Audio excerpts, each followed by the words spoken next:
welcome YPO and WPO members to the Graduate School of Business at Stanford University. My name is Hayagreeva Rao, and I'm a professor of organizational behavior here at GSB. I have been called Huggy since birth in India. One reason was I have a great aunt who's American, Mary Campbell from Akron, Ohio. I'm going to be here with you to stimulate your thinking about really using your digital imagination.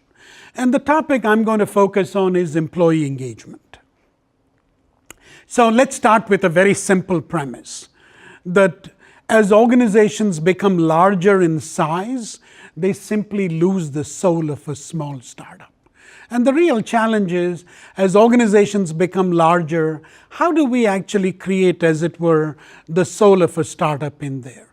And my submission to you is expanding your digital imagination and turning to the digital world is something all of us pretty quickly need to do.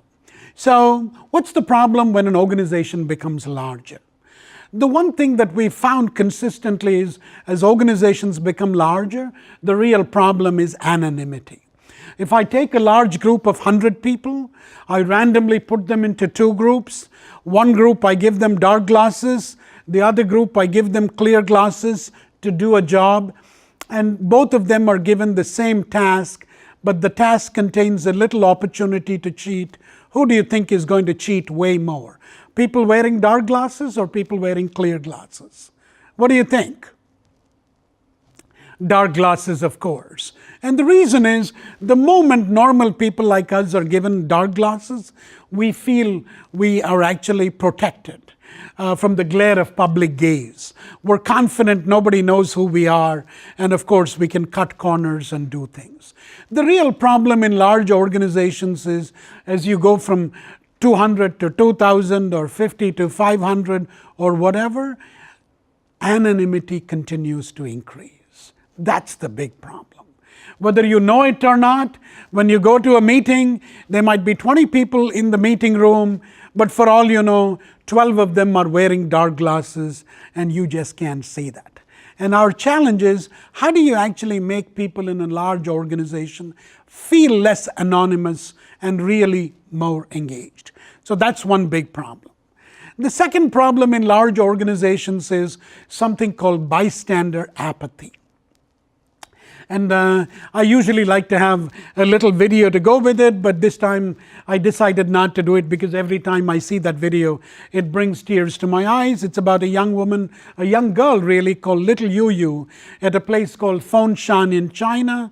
And what happens is she slipped out of the house and she's on a little road where there are a bunch of stalls. Her dad actually has some kind of a metal stall in this metals market at Fengshan. And the footage is CCTV. It is extraordinary. Little Yu is walking, a van comes, the front wheels run over her, the van pauses, and then the back wheels too run right over her. And astonishingly after that, 12 people walk by Little Yu, including a mother with two young daughters. Then there's another vehicle that comes in that also runs over Yu, and 4 more people walk by Yu until there's an elderly lady who's collecting scrap who realizes Yu's predicament and obviously raises a hue and cry. What's astonishing is 17 people never bothered to do anything, even when they saw a youngster writhing in pain on the floor. This was actually a big case in China, became a viral sensation, led to the enactment, if you will, of the Good Samaritan law. So as organizations become larger, anonymity, bystander apathy. These are really the two enemies, if you will, of scaling up excellence. And the real challenge is, how do we engage our employees? Let me start with a very simple example.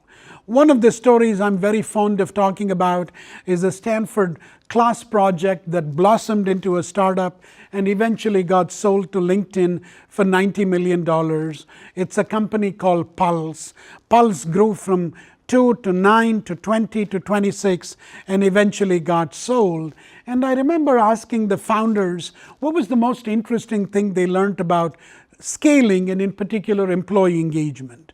And what they mentioned was the real secret of scaling, as they told me, is not scaling product usage, but scaling trust. So I remember asking the founders, that sounds cute, but what does that really mean? And what they told me was, they said, look, we're both great coders, but we've got great people to write computer programs. If we do their job, who's going to do ours?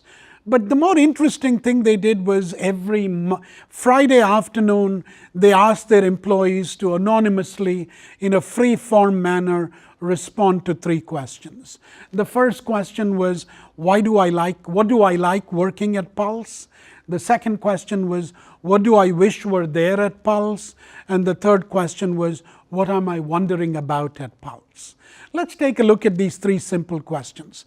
The first one, what do I like about Pulse? Why is it that this startup with 25 people wanted every employee every Friday to anonymously respond to this? The answer is, the world around them is telling the startup, you can't succeed. You need to reinforce that positive environment, the positive can-do attitude. And this question is a way of not only engaging employees, but reinforcing that positive orientation. The 2 other questions are even more interesting. When you ask employees, what do you wish were there at Pulse? Fascinating to see how many of these suggestions actually had to do with tools the employees needed to do their job quicker and faster. Astonishingly, all 26 people were in the same room. They were just sharing a bunch of tables, yet the CEO and the COO necessarily didn't have line of sight into what was it that the employees needed. And the last question they asked the employees every Friday was, what are you wondering about? And as we read through what people wrote about, most of them had to do with rumors. The founders have had lunch with somebody at Facebook. Is Facebook going to buy us? Or they're meeting somebody from Google for tea. Is Google going to buy us? And you can imagine, if 26 people are wondering about this, nobody obviously is doing their work. And the reason I thought I'd begin with this company is small, 26 people, yet they were using an anonymous chat opportunity where employees, instead of filling a survey that was regimented, could offer free-form questions. And remember, employee questions are gifts.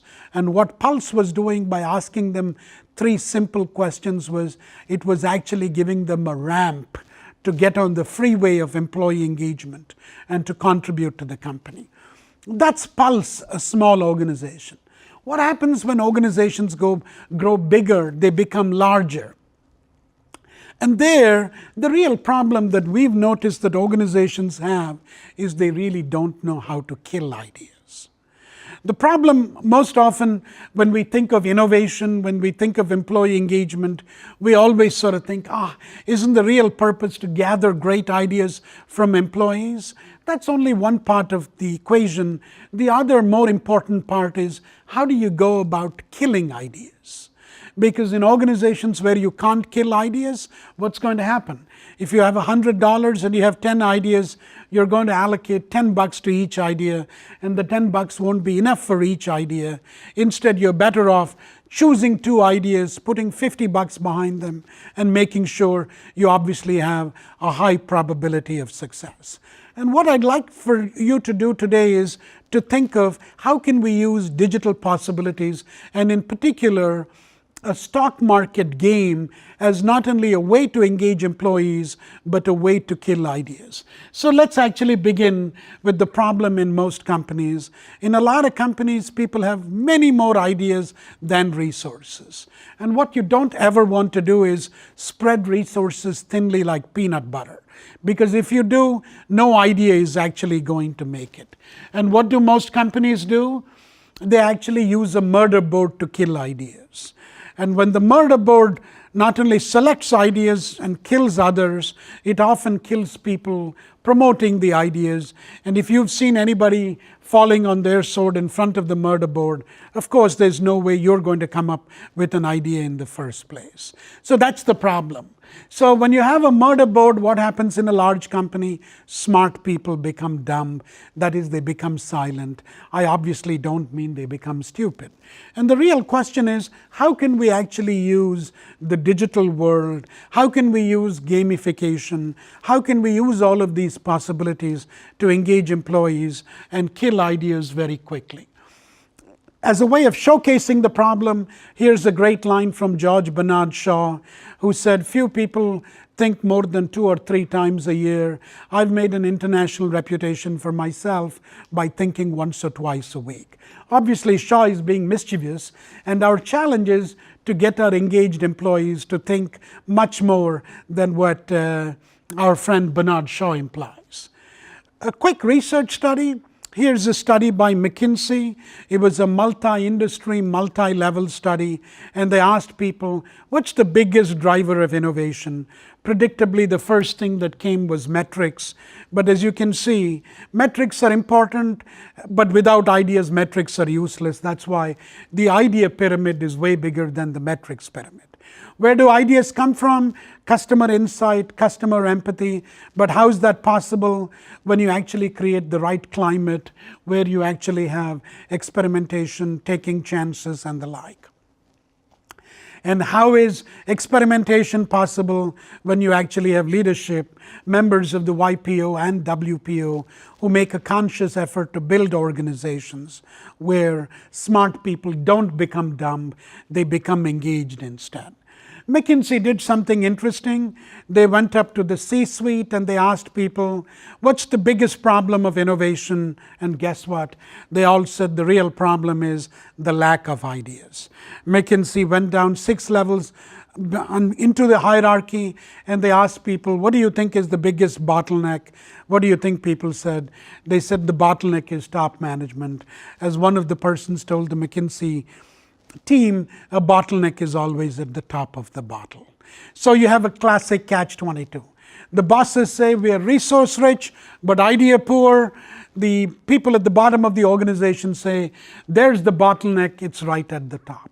How do we break the logjam? How do we resolve this catch-22? Here is an example of one company, and I very consciously chose one company to stimulate your digital imagination. And this is a company called Right Solutions. It's based in Rhode Island. They have 3 offices, Rhode Island, Connecticut, and California. They're actually in the imaging business. They do optical imaging. Their clients are the Navy, particularly undersea imaging, and also casinos, particularly in Las Vegas and Atlantic City. So it's a strange organization. Department of Defense, Navy on the one side, casinos on the other. And the reason I got interested, along with our amazing case writer Dave Hoyt, was when we met the CEO and the COO. Both of them told us, we're not the smartest people in this company. There are many other people who are smarter than us.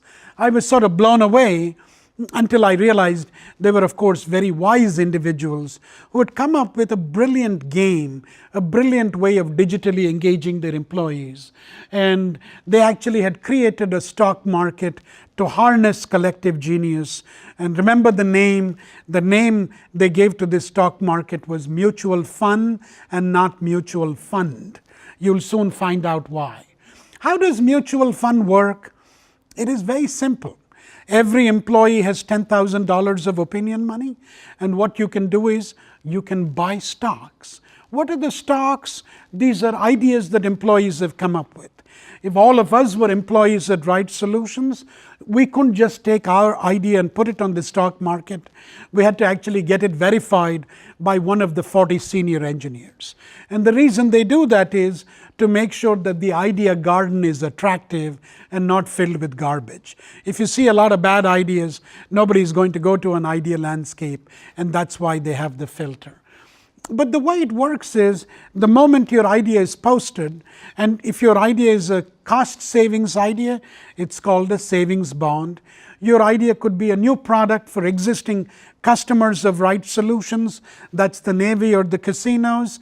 If you develop a new product for any of these 2 target markets, they call it Dow Jones because it's a stable kind of possibility. And the last category is SPASDAC, far out ideas for clients who are not yet their clients.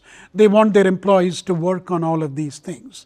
So the way it works is you put your idea, other people buy stock, but other people might like your idea. They might actually discuss the idea more, because all that you might have done is come up with an idea, but you don't know how to write the software code and so on. And other people might help you. Not only is there a discussion thread with each idea, people can volunteer to work on your idea. And the amazing beauty of this is you don't need to appoint a team. It's already been created. 3 people say, I want to work on this idea. I put my own opinion money in. I'm putting my time. And by the way, they all have real jobs. They're not playing mutual fund. They have clients. They have deliverables. Most of the time, their involvement is in mutual fund is actually on their own dime and on their own time. And the reason the company says that is, if it's not on your time, you won't value it. Otherwise you're not going to value your time properly. We're going to have a whole host of other issues. So a very simple kind of idea. This is how the help wanted display looks like in mutual fund. All the employees can see who needs help, which new stocks have been listed, and so on. And with the CEO's permission, I'm actually giving you a sense of his portfolio. You can see he's got savings bonds. And the savings bonds include ideas such as a company credit card.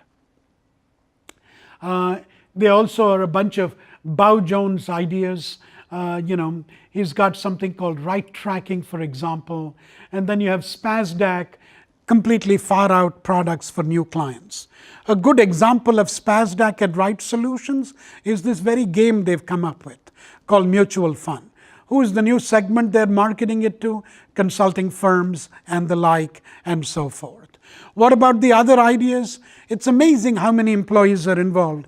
When I went to Right Solutions, for me, when I thought of a test of digital engagement, the CEO and the COO asked me, who do you want to meet after us? And I said, I want to meet the receptionist. And I chose the receptionist because I thought this person, of course, could tell me a lot about the company. In this case, it was a she. But what blew my mind was the receptionist had 2 ideas on the stock market. One was a company credit card. The other was, she told these engineers, you guys are smart engineers, you write code. Why can't you actually write code that will eliminate the need for us to pay the telcos all this money for a PABX system? They did, and another guy said, wait a minute, we're selling a whole bunch of things to casinos. Why couldn't this be a Dow Jones idea? So a cost-saving idea for Right Solutions wound up as a Dow Jones idea for Right Solutions as they were reaching out to the casinos and the like. So what is this good at doing? What this system is good at doing is something very simple. If your idea is not bought by anybody, the idea gets delisted. So it's very good at killing ideas. And what do the top managers do? They closely watch what are the top 10 or top 15 stocks, and they put real money, which they call adventure money, and then they work as you would expect any internal venture to work in a large company. So these are the top 15 impressions. If you ask the CEO and the COO, they'll tell you, we're not smart enough to pick them. We've got to look at what people are picking.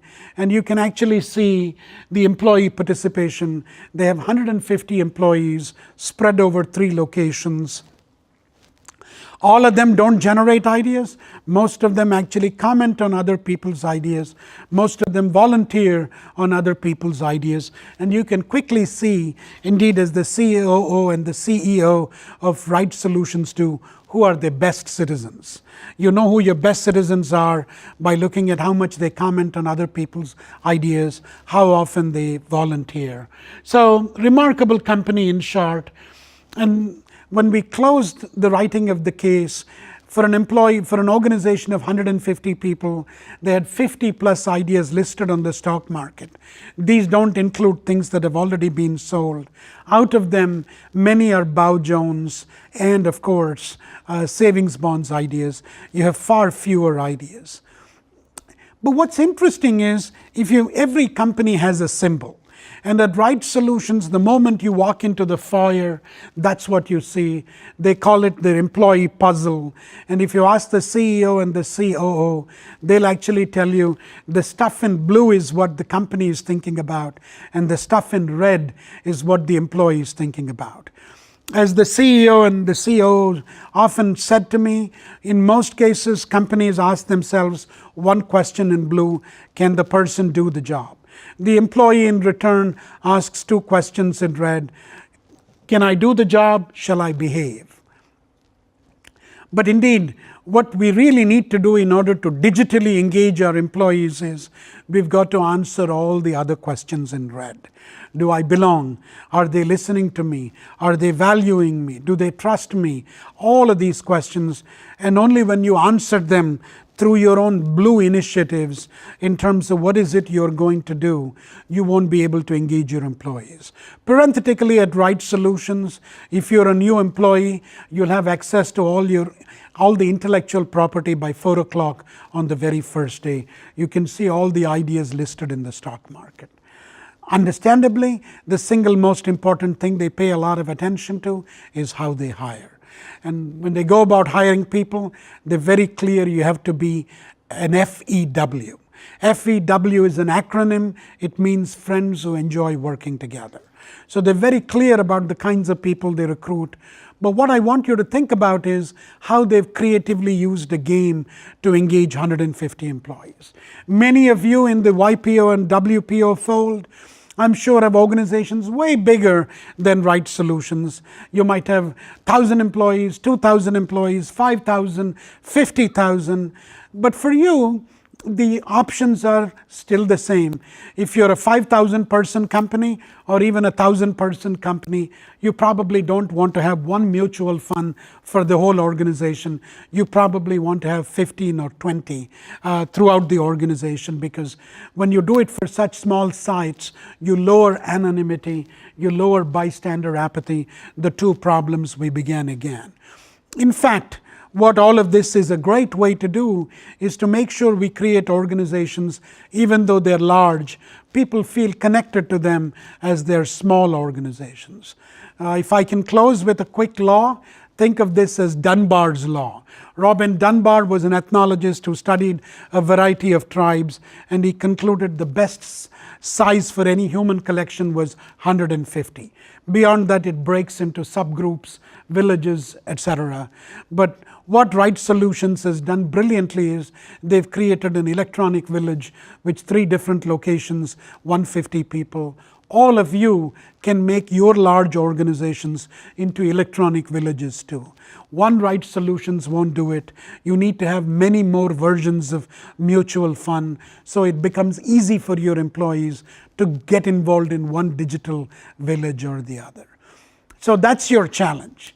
You're in a large organization. Digital imagination, digital possibilities give you a great competitive edge, a great way to engage your employees, not just to gather ideas, but to do the very important thing of killing bad ideas. So use your digital imagination, and should any of you be interested, of course, in the Right Solutions case study, by all means contact us at the Graduate School of Business at Stanford University. We'd be delighted to provision you with a copy of the case study. Thank you so very much.